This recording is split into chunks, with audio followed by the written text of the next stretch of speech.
దక్షిణామూర్తి శ్లోకాలు మనకు 10 శ్లోకాలు వస్తుంది. అంటే ఫలశ్రుతితో కలుపుకొని, ఆఖరి శ్లోకంతో కలుపుకొని. అయితే మొట్టమొదటి శ్లోకమే అమోఘమైన స్థితికి తీసుకెళ్తుంది. ఏమిటి? విశ్వం దర్పణ దృశ్యమాన నగరి తుల్యం నిజాంతర్గతం పశ్యన్నాత్మని మాయయా బహిర్వోద్భూతం యథా నిద్రయా యత్సాక్షాత్ కురుతే ప్రబోధ సమయే స్వాత్మానమేవాద్వయం తస్మై శ్రీ గురుమూర్తయే నమ ఇదం శ్రీ దక్షిణామూర్తయే. బీజస్యాంతరి వాంకురో జగదిదం ప్రాక్ నిర్వికల్పం పునః మాయాకల్పిత దేశకాల కలనా వైచిత్ర్య చిత్రీకృతం మాయావీవ విజృంభయత్యపి మహాన్ యోగీ వయస్వేచ్ఛయా తస్మై శ్రీ గురుమూర్తయే నమ ఇదం శ్రీ దక్షిణామూర్తయే. యస్యైవ స్ఫురణం తదాత్మకం అసత్కల్పార్థకం భాసతే సాక్షాత్ తత్వమసీతి వేదవచసా యో బోధయత్యాశ్రితాన్ యత్సాక్షాత్కరణాత్ భవేన్న పునరావృత్తిర్భవాంగోనిదౌ తస్మై శ్రీ గురుమూర్తయే నమ ఇదం శ్రీ దక్షిణామూర్తయే. నానాఛిద్ర ఘటోదర స్థితమః దీపప్రభాస్వరం జ్ఞానం యస్యతు చక్షురాదికరణ ద్వారా బహిస్పందతే జానామీతి తమేవ భాంతం అనుభాస్యేతత్సమస్తం జగత్ తస్మై శ్రీ గురుమూర్తయే నమ ఇదం శ్రీ దక్షిణామూర్తయే. దేహం ప్రాణమపీంద్రియాణ్యపి చలాం బుద్ధిం చ శూన్యం విదుః శ్రీబాలాంద జడోపమాస్త్వహమితి భ్రాంతాభిసంవాదినః మాయాశక్తి విలాస కల్పితమః వ్యామోహ సంహారిణే తస్మై శ్రీ గురుమూర్తయే నమ ఇదం శ్రీ దక్షిణామూర్తయే. రాహుగ్రస్త దివాకరేందు సదృశో మాయా సమాచ్ఛాదనాత్ సన్మాత్రః కరణోపసంహరణతో యోగూత్ సుషుప్త పుమాన్ ప్రాగస్వాప్తమితి ప్రబోధ సమయే ప్రత్యభిజ్ఞాయతే తస్మై శ్రీ గురుమూర్తయే నమ ఇదం శ్రీ దక్షిణామూర్తయే. ఇలాగా ఈ శ్లోకాలన్నీ ఇలా వెళ్తుంది. ఈ 10 శ్లోకాల్లో ఈ జగత్ అంటే ఏంటి? కాబట్టి సైంటిస్టులందరూ కూడా ఈరోజు శంకరుల యొక్క సిద్ధాంతం మీద విపరీతమైన కృషి చేస్తున్నారండి. భారతీయ దర్శనాల్లో శంకరులు ఇచ్చినటువంటి సిద్ధాంతాలు, సూత్రాలు, ఆయన ఇచ్చినటువంటి భాష్యం మీద ప్రపంచంలో ఉన్నటువంటి గొప్ప ఆధునికవేత్తలందరూ ఆయన సిద్ధాంతాల మీద పరిశోధన చేస్తున్నారు. ఆయన 3 గురించి మాట్లాడారు. బ్రహ్మ, జగత్తు, జీవులు. ఈ 3 గురించి మాట్లాడితే ఆయన ఒక్క శ్లోకంలో చెప్పారు. శ్లోకార్థేన ప్రవక్ష్యామి యదుక్తం గ్రంథకోటిభిః బ్రహ్మ సత్యం జగన్మిథ్య జీవో బ్రహ్మైవ నాపరః. ఆ సిద్ధాంతాన్ని ఈ దక్షిణామూర్తి స్తోత్రం 100 పాలు ఒక్కొక్క వాక్యంతో నలకొడుతూ తీసుకెళ్తుంది. మొట్టమొదటి శ్లోకం నాతో పాటు చెప్పండి. నేను చిన్న పదాలతో మీకు చూపిస్తాను. విశ్వం దర్పణ దృశ్యమాన నగరీతుల్యం నిజాంతర్గతం పశ్యన్నాత్మని మాయయా బహిర్వోద్భూతం యథా నిద్రయా యస్సాక్షాత్ కురుతే ప్రబోధ సమయే స్వాత్మానమేవాద్వయం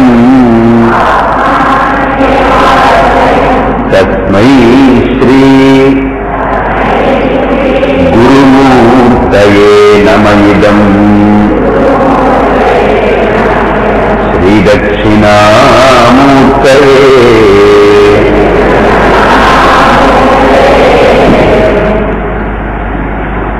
ఇది ఒకసారి శ్లోకం కూడా పూర్తిగా చదివేస్తాను. దర్పణ దృశ్యమాన నగరీ కుల్యం నిజాంతర్గతం పశ్యన్నాత్మని మాయయా బహిరివోద్భూతం యథా నిద్రయా యత్సాక్షాత్ కురుతే ప్రబోధ సమయే స్వాత్మానమేవాద్వయం తస్మై శ్రీ గురుమూర్తయే నమః శ్రీ దక్షిణామూర్తయే.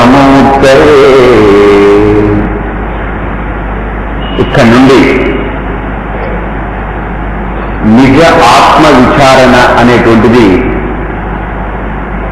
శంకరుల వారి యొక్క ప్రజ్ఞలో ఒక అంశం మనకు తీసి చూపిస్తున్నారు. ఆయనలో బాగున్నటువంటి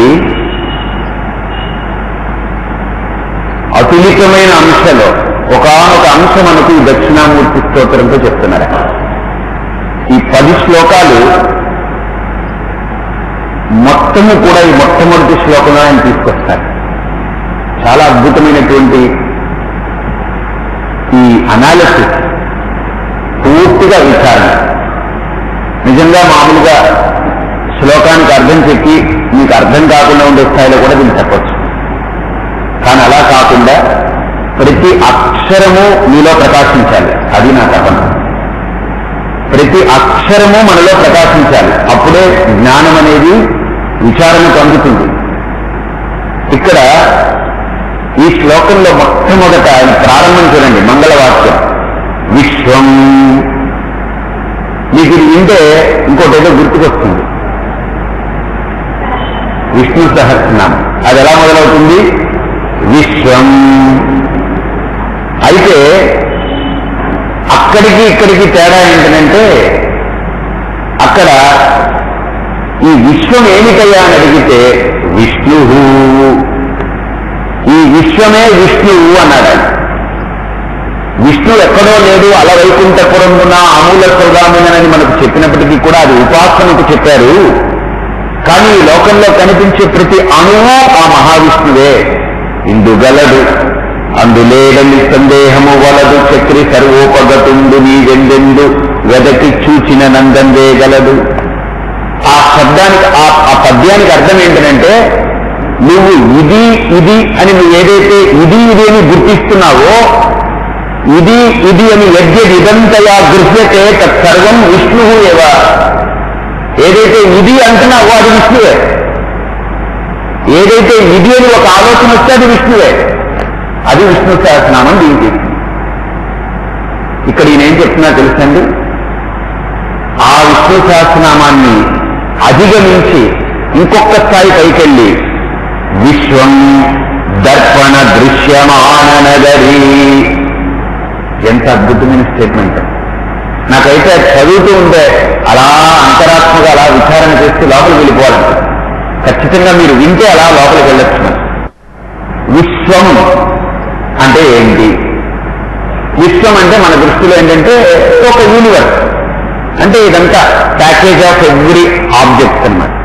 దేశ కాల వస్తువులు జీవరాశి ఇవన్నీ కలిపింది విశ్వం అంటారు. కానీ శంకరుల యొక్క భావన భాష విశ్వం అంటే ఇది కాదు. విశ్వం అంటే ఆయన అద్భుతమైనటువంటి వ్యాఖ్యానం నిర్వచనం ఇస్తారు. వివిధ ప్రత్యయ గమ్యం విశ్వం. అసలు విశ్వం అంటే ఏమిటయ్యానంటే నీలో కదిలే ఆలోచనే విశ్వమయ్యా. ఇదేంటండి నాలో కదిలే ఆలోచన ఈ విశ్వం అండి ఎలా అవుతుందండి? ఈ విశ్వం ఇంత గొప్పది, ఇంత పెద్దది, నాలో కదిలే ఆలోచన ఈ విశ్వం అంటారా? ఎస్. వివిధ ప్రత్యయ గమ్యం విశ్వం. మన శంకర్లు ఒక మాట వాడారు అంటే పొల్లు ఉండదు, అందులో సత్యమే ఉంటుంది. మనం అర్థం చేసుకునే స్థాయిని కొద్దిగా పెంచుకుంటే చాలా చక్కగా అర్థమవుతుంది.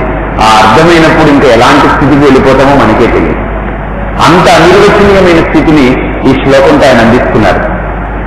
అంటే వివిధ ప్రత్యయ గమ్యం విశ్వం అంటే రకరకాల మీ ఆలోచనలే ఈ ప్రకృతి, ఈ విశ్వం. విశ్వం అంటూ ఏదీ లేదు, మీ ఆలోచనలే ఈ విశ్వం. అంత అంగీకరించలేకపోతుంది మన మనసు. ఏంటండి ఇది? ఇదంతా నా విషయం, నా ఆలోచన. దీన్ని చూస్తాను, అలా కొడుకుడు కొడకుండా వదిలిపెట్టేది. కొడుకుతాను, నలక్కొడతాను బాగా. నేనైతే అలా బాగా ముక్కలు ముక్కలు చేసి నలక్కొట్టి అప్పుడే చూస్తాను, ఇష్టపడతాను. అందుకని ఓ విషయం అంటే నీ ఆలోచన అంటే ఓహో నా ఆలోచన కాబోలు, ఏదో గురువు గారు చెప్పారు, ఆలోచన అయితే ఏంటి కాకపోతే ఏంటి అని చెప్పారు, ఏదో చెప్పుకుపోతున్నారు, అలా ఇష్టం ఉండదు. వినాలి, ప్రశ్నించుకోవాలి, విచారణ చేయాలి, నలక్కొట్టాలి, దాన్ని జీర్ణం చేసుకోవాలి, అప్పుడే ఆరోగ్యంగా ఉంటాను. అర్థం పర్థం లేకుండా అలా మాటలు పడేసిపోకూడదు, వినేసి వెళ్ళకూడదు. కాబట్టి అసలు నా ఆలోచనలే ఈ విషయం ఎలా అయిందండి అసలు ఎత్తుకోవడమే అని పెద్ద కాంట్రవర్షియల్ స్టేట్మెంట్ ఎత్తుకున్నారు. దానికి అద్భుతమైన ఉపమానం చెప్తున్నారు ఆయన. దర్పణ దృశ్యమాన నగరీ తుల్యం. ఆ తుల్య శబ్దం ఎందుకు ఉపయోగం చేశారంటే, తుల్యము అని అంటే దానిలాంటిదే అని అర్థం. తుల్యము అని అంటే అర్థం ఏంటి? దానికి సమానమైనది, దానిలాంటిదే అని అర్థం. ఇక్కడ ఎంత అమోఘంగా చెప్పారు అనంటే, ఈ విశ్వం ఏమిటి అనంటే ఆఖరి శబ్దం నిజాంతర్గతం విశ్వం. నిజానికి విశ్వం బయట లేదయ్యా, అంతర్గతం విశ్వం. అంతర్గతమైందా ఈ విశ్వం? ఇదేమో బహిర్గతంగా కనిపిస్తుంది, మీరేమో అంతర్గతం అంటున్నారు. ఎలాగండి పొంతన కుదురుతుంది? ఎలాగంటే దర్పణ దృశ్యమాన నగరీ తుల్యం విశ్వం నిజాంతర్గతం. ఒక పెద్ద పట్టణం ఉంది, దాంట్లో పెద్ద పెద్ద మేడలు, వీధులు, చెరువులు, అవి ఇవి ఆలయాలు, అందులో పెద్ద పెద్ద కోటలు, పెద్ద పట్టణం. ఒకడేం చేశాడంటే ఒక కొండ మీదకి ఎక్కాడు. ఆ ఊరు పొలిమేరల్లో పెద్ద కొండ ఉంది. ఆ కొండ మీదకెక్కి పెద్ద అద్దం ఒకటి పెట్టాడు. బాగా చూడండి, ఇప్పుడు ఈ అద్దంలో ఈ పట్టణం అంతా రిఫ్లెక్ట్ అవుతూ ఉంది. ఈ అద్దంలో ఈ పట్టణం అంతా ప్రతిబింబిస్తుంది. శ్రద్ధగా వినండి ఈ ఉపమానం. అయితే ఈ పట్టణం ఏదైతే ప్రతిబింబిస్తుందో అద్దంలో చూసి చూసి వీడు అలసిపోయి నిద్రపోవాలనుకున్నాడు. అందులో వాడి ఇల్లు ఏదో కనిపించింది, అందులోకి వెళ్ళి పడుకుంటాడా? అద్దంలోకి వెళ్ళి పడుకోలేదు. వాడికి ఆకలి వేస్తుంది అనుకోండి, డైనింగ్ హాల్లో వాళ్ళ ఆవిడ వంట చేసి పెట్టింది అనుకోండి, అందులోకి వెళ్ళి తినేయగలడు. అద్దంలో వాడి ఇంట్లోకి వెళ్ళి నో. అద్దంలో ఈ పట్టణం అంతా ప్రతిబింబించిన, అందులో వాడి వీధి ప్రతిబింబించిన, ఆ వీధిలో వాడి ఇల్లు ప్రతిబింబించిన, వాడికి అది వ్యవహార యోగ్యత లేదు. వీటిని చూసి చూడడం వరకు వ్యవహార యోగ్యత ఆ ప్రతిబింబానికి లేదు, కేవలం ప్రతిబింబం మాత్రమే. వీడికి ఆకలేసినా, నిద్రపోవాలనుకున్నా, వారి ఇంటికి వెళ్ళాలనుకుంటే అద్దంలో కనిపించే వారి ఇంటికి వీడికి ఏ ఉపయోగం ఉండదు, ఇది చూడడం వరకే. కానీ వాడికి ఆకలి వేస్తే వారి ఇంటికి నడిచి వెళ్ళి ఆ వీధిలోకి వెళ్ళి వారి ఇంట్లోకి వెళ్ళి డైనింగ్ హాల్ మీద కూర్చొని తినాలి. నిద్రొస్తే వాడి బెడ్రూమ్కి వెళ్ళి పడుకోవాలి తప్ప ఈ అద్దం ఇంత పెద్దదిగా ఉంది, చాలా బాగుంది, మొత్తం పట్టణం అంతా కనిపిస్తుంది, నా ఇల్లు కనిపిస్తుంది, ఇందులోకి వెళ్ళిపోతానంటే కుదరదు. తర్వాత ఇక్కడ అద్దంలో కనిపించే ప్రతిబింబానికి బయట కనిపించే పట్టణానికి నిజానికి తేడా ఏం తెలుసండి?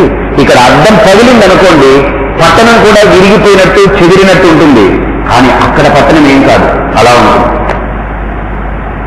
రెండు దోషాలు చూడండి ఇక్కడ. ఒకటి వ్యవహార యోగ్యత లేదు, రెండు అద్దం పగిలితే ప్రతిబింబం చెదిరిపోతుంది, కానీ బింబం అలానే ఉంటుంది. అంటే దీనికి దానికి తేడా ఏంటనంటే, ఇది కల్పించబడి ఇది నిజంగా కనిపిస్తుంది, ఇదేమిటి ఉంది, కానీ దీనికి అంత నిజం లేదు. బయట కనిపించే పట్టణం అంత నిజం, అద్దంలో కనిపించే అంతది కాదు. సరే, ఇక్కడ ఏం చెప్పాలనుకున్నారు ఈయన శంకరులు? అలాగనే ఈ బయట కనిపించే విశ్వం ఉందే, ఇది ప్రతిబింబం. అద్దంలో కనిపించిన ఆ పట్టణం లాంటిది ఇది. నీలో ఉంది నిజమైన విశ్వం అంటారు ఆయన. ఇదేంటండి గొడవ? ఈ విశ్వం అంతా నాలో ఉందా? ఏమైనా అర్థం ఉందా? అసలు శంకరులకి ఆలోచన భావన ఏమైనా ఉందా? ఏంటి మాట్లాడుతున్నారు ఆయన? అద్వైతమూర్తి నో డౌట్ చాలా గొప్పవాడే. గొప్పవాడనంత మాత్రాన్ని ఆయన ఏం మాట్లాడితే అది ఒప్పేసుకుంటామా? ఇంత విశ్వము ఇది ప్రతిబింబం అంటున్నారా? బింబమేమో లోపల ఉంది అంటున్నారా? ఎలాగండి ఇది? చెప్తా. ఇది చూడాలి అని అంటే మనం ఒక కీలకమైన అంశాన్ని ముట్టుకోవాలి. ఈ లోకంలో మన శాస్త్రం చెప్తుంది 2 సృష్టిలున్నాయి. ఎన్ని సృష్టిలున్నాయి? 2 రకాల సృష్టిలున్నాయి. ఒకటి ఈశ్వర సృష్టి, 2 జీవ సృష్టి. ఈశ్వర సృష్టి ఏంటనంటే మాయా సబలం బ్రహ్మ, అంటే మాయా అనేటువంటి ఆ గుణం చేత సత్వ రజస్సు తమస్సు అనేటువంటి త్రిగుణాత్మికాలమైనటువంటి మాయ చేత పంచభూతాల ఆవిర్భావమైంది. పృథివ్యా ఓషధయ ఓషధి ద్యోన్నం అన్నాత్ పురుష ఉపనిషత్ అంటుంది. ఎలా వచ్చిందండి ప్రకృతి అని అంటే ప్రకృతికి మూల పదార్థం పరమాత్మ, మాయా ఈ రెండింటి వల్ల ఆవిర్భావమైంది. బాగా విచారణ చేయండి, ఒక్క అంశం చూడండి, చాలా హాయిగా ఉంటుంది. ఆ పరమాత్మ నుండి మొట్టమొదట ఏమొచ్చింది? తస్మాద్వా ఏతస్మాత్ ఆత్మన ఆకాశ సంభూత. ముందు ఆకాశం వచ్చింది. ఆకాశాద్వాయు, వాయువు పుట్టింది. వాయోరగ్ని, అగ్ని వచ్చింది. అగ్నేరాప, అగ్ని నుండి నీళ్ళు వచ్చింది. అద్య పృథివీ, నీటి నుండి భూమి వచ్చింది. పృథివ్యా ఓషధయ, ఓషధి ద్యోన్నం అన్నాత్ పురుష. ఇది ఒకసారి చిన్న సైన్స్ పరంగా చూద్దాం ఇవన్నీ ఎలా వచ్చాయని. ఇప్పుడు మన కడుపు ఖాళీగా ఉందనుకోండి, ఉదయాన్నే లేచాం, ఖాళీగా ఉంది కడుపు, హాయిగా లేచి పళ్ళు తోముకొని కొద్దిగా టీ తాగి షూస్ అంతా వేసుకుని జాగింగ్ చేస్తున్నాం. ఖాళీగా ఉంది కనుక టీకల దాకా తినిపించి జాగింగ్ చేయండి, తెలియదు పడిపోతారు వాడు. కాబట్టి ఖాళీగా ఉంటేనే కదిలే అవకాశం వస్తుంది. అంటే లోపల ఆకాశం ఏమీ లేదు, ఖాళీ కనుక వాడు కదిలాడు. ఈ కదలికలో ఏమొచ్చింది? ఆక్సిజన్, గాలి పుట్టింది. కాబట్టి ఆకాశాత్ వాయు, వీడు జాగింగ్ చేశాడు, గాలి ఖాళీగా ఉంది కనుక గాలి పుట్టింది. ఇప్పుడు ఎంటీ సిలిండర్లో గాలి నింపుతారు, ఫుల్గా ఉంటే మనం నింపుతారా? నింపరు. ఈ సిలిండర్ ఖాళీగా ఉంది కనుక గాలి నిండింది. ఆకాశాద్వాయు. ఇప్పుడు చూడండి, వాడు ఏం చేశాడు? ప్రాణాయామం చేశాడు. ప్రాణాయామం చేశాడు, చేస్తే ఏమైంది? వేడి పుట్టింది ప్రాణాయామంతో. వాయోరగ్ని, అగ్ని వచ్చిందా లేదా? ఒళ్ళంతా వేడెక్కుతుంది. ఈ వేడి పుట్టిన తర్వాత ఏమవుతుంది తెలుసండి? చెమటలు వస్తాయి. అగ్నేరాప. ఈ చెమటలు మీరు తుడుచుకోకుండా వదిలేయండి, 1 గంట తర్వాత ఇలా ఇలా అనండి, అక్కడి నుంచి పిరిపిరిగా చిన్న మట్టి రేణువులు వస్తాయి. అద్య పృథివీ వచ్చిందా? ఆకాశాద్వాయు వాయోరగ్ని అగ్నేరాప అద్య పృథివీ, ఇలా వచ్చింది. అలాగనే ప్రకృతి కూడా మొట్టమొదట పంచభూతాత్మకంగా ఈశ్వర సృష్టి జరిగింది. అంతే. నిన్న మనం చూశాం, అష్టమూర్తములు దక్షిణామూర్తి యొక్క స్వరూపం. పంచభూతాలు 5, కాలపురుషులైనటువంటి సూర్యచంద్రులు 2, 7, జీవకోటి 1, 8. అష్టమూర్తి భృత్ దేవపూజనం. అష్టమూర్తములతో కూడుకున్నటువంటి స్వామి దక్షిణామూర్తి. అందుకనే దక్షిణామూర్తే అమూర్తే సనకాది మునిజన హృన్మూర్తే దక్షిణామూర్తే అమూర్తే అంటారు మా గురువు గారు. కాబట్టి ఆయన అమూర్తి, ఆయనకే రూపం లేదు, ప్రకృతి ఆయన రూపం. కాబట్టి ఈశ్వర సృష్టి కేవలం పంచభూతాల వరకే. దాన్ని ఈ జీవుడు ఉపయోగించుకున్నాడు చక్కగా. అందుకనే బుద్ధిమత్సు నరాశ్రేష్ఠ. ఈ ప్రకృతిలో భగవంతుడికి ప్రతిబింబంగా చెప్పుకోగలిగినటువంటి జీవి ఒక్క మనిషి మాత్రమే. ఎందుకని? వాడు సృష్టి చేస్తే దాన్ని ఉపయోగించుకొని ప్రతి సృష్టి చేయగలిగినటువంటి శక్తి వీడి దగ్గర ఉంది. ఎందుకంటే వీడి దగ్గర ఉందనంటే దేవుడే జీవుడు కాబట్టి ఉంది, లేకపోతే లేదు. మరి ఆ శక్తి మిగతా ప్రాణికోటికి లేదు. కారణం ఆ ఉపాధి, ఆ దోషం. అది ఆ దోషభూయిష్టమైనటువంటి ఉపాధి. అంత పరిపక్వత, అంత పరిమితి మనిషికి ఉన్నటువంటి పరిపక్వత, మనిషికున్న పరిమితి ఏ జీవకోటికి లేదు. అందుకనే శాస్త్రం అంటుంది, దుర్లభం త్రయమైవైకటి దైవానుగ్రహ హేతుకం మనుష్యత్వం ముముక్షుత్వం మహాపురుష సంశ్రయ. ఒక మనిషిగా పుట్టడం అంటే నువ్వు పండిపోయావని అర్థం. 50% నువ్వు సాధించవలసింది సాధించినట్టే. ఎందుకు అనంటే భగవతత్వాన్ని పొందడానికి అర్హమైనటువంటి యోగ్యమైనటువంటి ఉపాధి మానవ ఉపాధి ఒక్కటే, ఇంకేది కాదు. నల్లి పుల్లి గొల్లి ఏది లొల్లి చేసినా వీటికి ఏం సంబంధమే లేదు. కారణం ఒక్క మనిషికే ఈ శాస్త్రము ఉపయోగపడుతుంది. ఆ శాస్త్ర ప్రమాణం ఒక్క మనిషికే అందుతుంది. శాస్త్రం ద్వారా విచారణ చేసి సాధనతో పరమార్థ తత్వాన్ని పొందగలిగే యోగ్యత ఒక్క మానవ ఉపాధికి మాత్రమే ఈ ప్రకృతి ఇచ్చింది. కాబట్టి దైవ సృష్టి, ఈశ్వర సృష్టి ఏదైతే ఉందో పంచభూతాలు.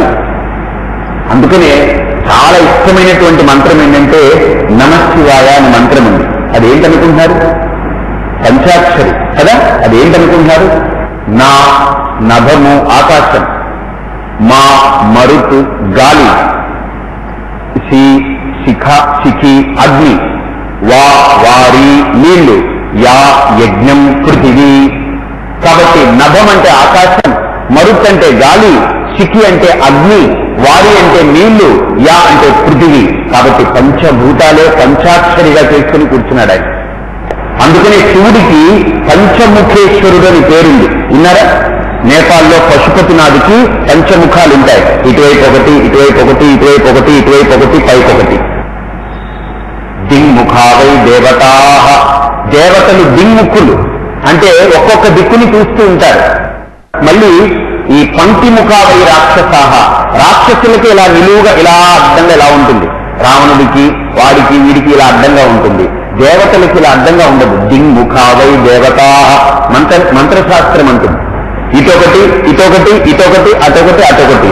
ఎందుకండి ఇలాగా అనంటే పరమేశ్వరుడికి ఎందుకు 5 ముఖాలు అనంటే పంచభూతాలే ఆయనకి 5 ముఖాలయ్యాయి.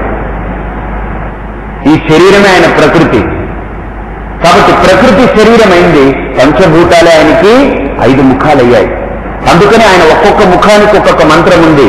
సద్యో జాతం ప్రపద్యామి సద్యో జాతాయ వై నమో నమః ఆకాశముఖం, వామదేవాయ నమో, జ్యేష్ఠాయ నమో ఇటువైపు ఉండేటువంటిది.